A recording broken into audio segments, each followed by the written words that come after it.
Hello, everyone. My name is Luisa Nassif Pires. I'm a feminist economist and a researcher at the Gender Equality and the Economy program at the Levy Economics Institute of Bard College.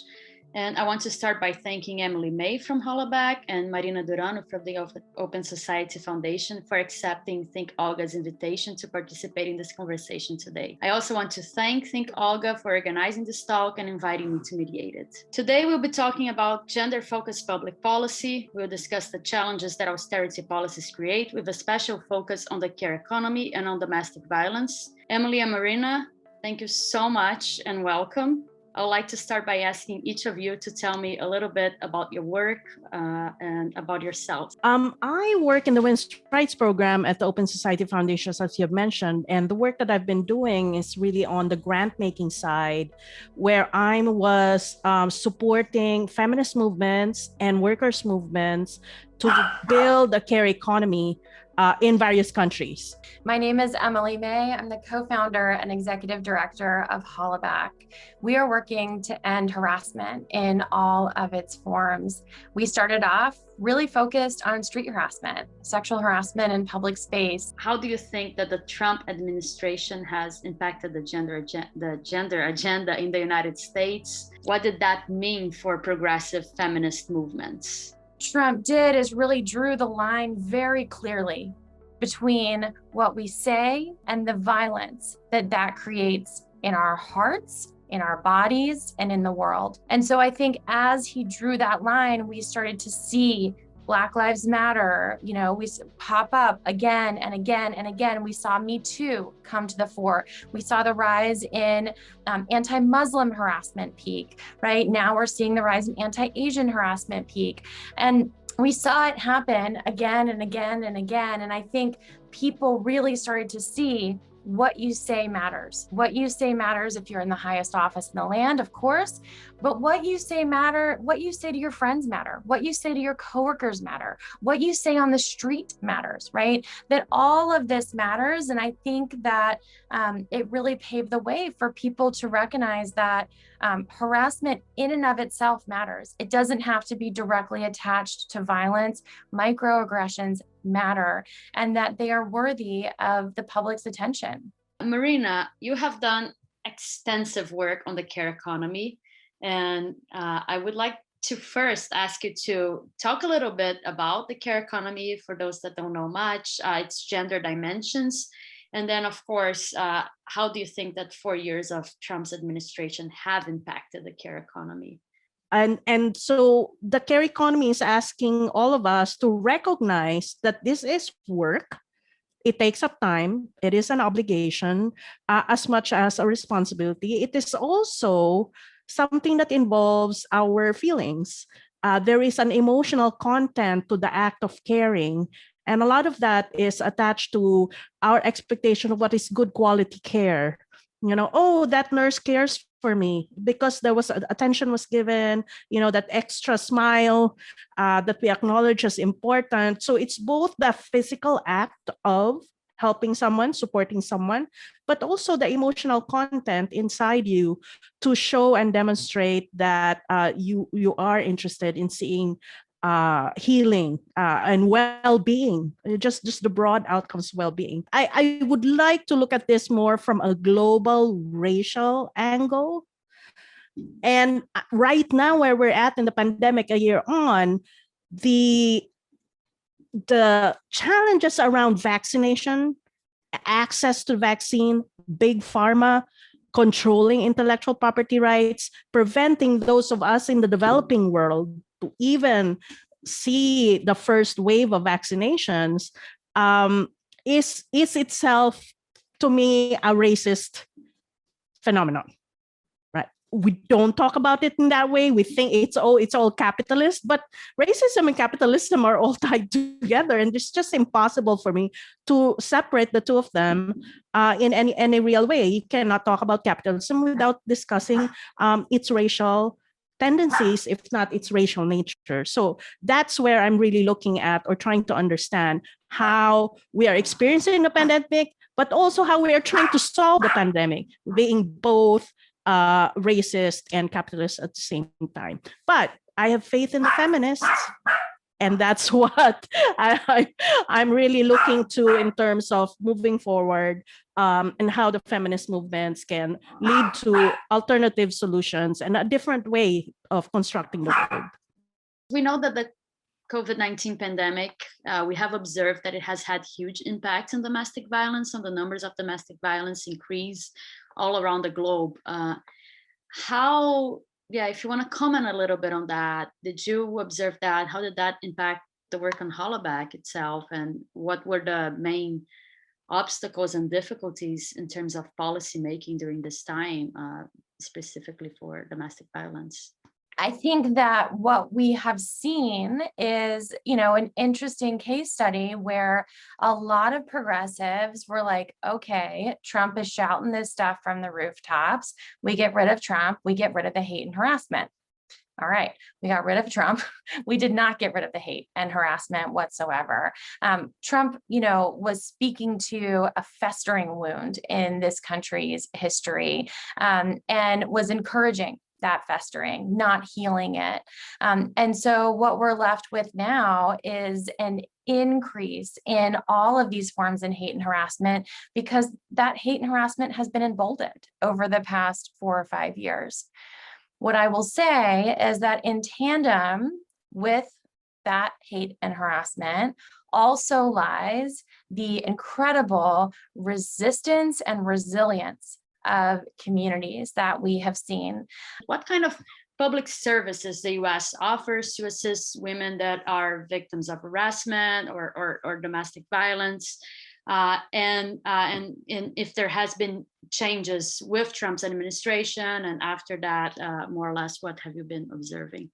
The realities is that the people who care the most are the people who are getting harassed the most. Women, folks of color, LGBTQ folks. These are the people that are most likely to perceive harassment as harassment quickly, more likely to quickly identify the impacts of that harassment, and more likely to have the courage to take action. Anyone can do it, but same thing with the care economy, right? Anyone can take care of an elder, but who's actually doing it? Anybody can take care of a kid, but who's actually doing it, right? So as much as it's inspiring to see people drive towards these solutions, in some ways it compounds on the same problems and the same, infrastructure that is already stretched in this pandemic moment. In the United States, we have an act on the federal level called the Violence Against Women Act. It's been around for many, many years, but it is woefully underfunded and has struggled to pass for years, honestly, but of course struggled to pass again during the Trump administration. One of the original authors of the bill, Joe Biden, is of course now our president. So we were hopeful that a robust version of this bill will go forward. But, again, even then, the Violence Against Women Act doesn't consider harassment, sexual harassment, gender-based harassment, racialized harassment in any form to be a counted form of violence that bill covers. There's still no bill on the federal level to address harassment. The reason for this conversation as well has to do with us from Brazil trying to learn a little bit about what has been happening in the US, because we've gone through something very similar, not by chance, and that's where I'm going to get to. And it's the US is coming out of this dark moment. It's while Brazil seems to be in its darkest moment right now. So one thing, and Marina already mentioned this, the matter of the unequal global distribution of vaccines, for example. So what we're going to start observing now is that US is reopening. The economy is going to start growing again. And as economists discussing development for years have been talking about catching up, and we're going to observe exactly the other way around. We're going to see developed economies developing even faster, and the supposedly developing world being stuck where they were with still unemployment, pandemic, health results, and so on. And on top of that, of course, the responses that we had to this pandemic have a lot to do, as you said. Marina was also talking a lot about how Trump mishandled the pandemic, and Bolsonaro is basically doing the same, if not worse. So Brazil also has had horrible results in the pandemic. And we in Brazil like to think, and I think that's true, that if there wasn't a Trump election, hardly we would have elected Bolsonaro as well. So coming back to the symbolic and talking a little bit about how symbolic Trump's election was for the rest of the world as well. And how symbolic Kamala Harris, for example, or Biden saying that infrastructure, that carries infrastructure, is for the world as a whole. How do you see your work related? You are doing, well, Marina's also doing work a lot with the world, with global work in general, but so I'll start with Emily. How do you see your work as well being related to what happens in the rest of the world? How do you see your work as something that has a very important symbolic role for other economies to look at, for other societies to look at, to think of how to end harassment, not only in the US?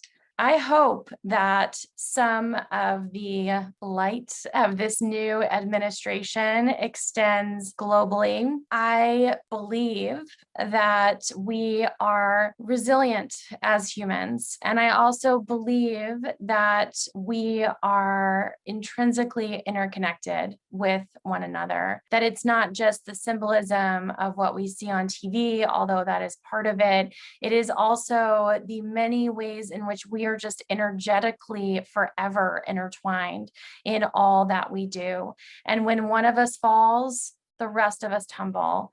And when one of us rises, the rest of us stand up a little straighter. No, without question, Trump's election was an affirmation to all the other authoritarians. The Modi government, for example, in India, to Orban in Hungary, or Duterte in the Philippines, from my country, my home country.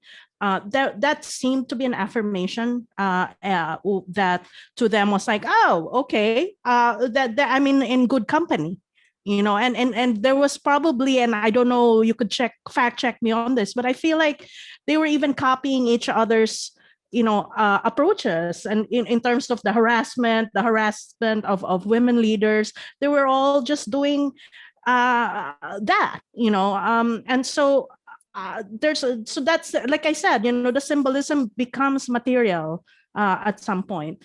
And then so when Biden then does the opposite and invests in care infrastructure, to me that's an affirmation of, well, what Uruguay had done a few years back when they had their own integrated care system already in place.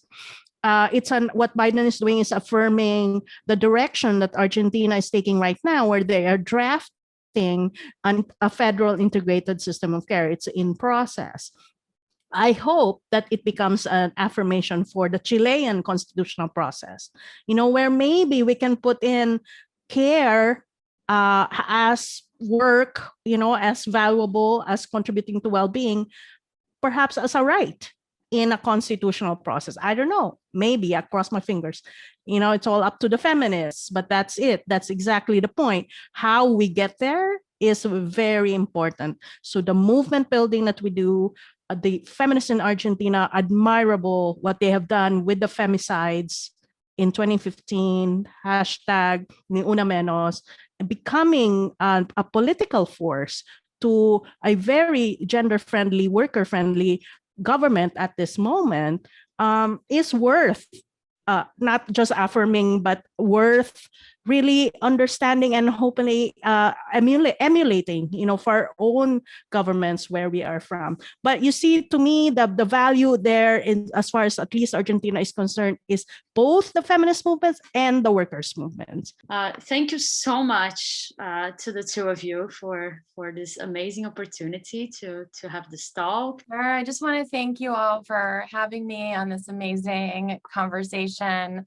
It's just a real pleasure to think about this, from a US perspective, but also from a global perspective, and thinking about, the ways in which all of our worlds intertwine and continue to intertwine, and how we influence one another in ways that aren't always visible.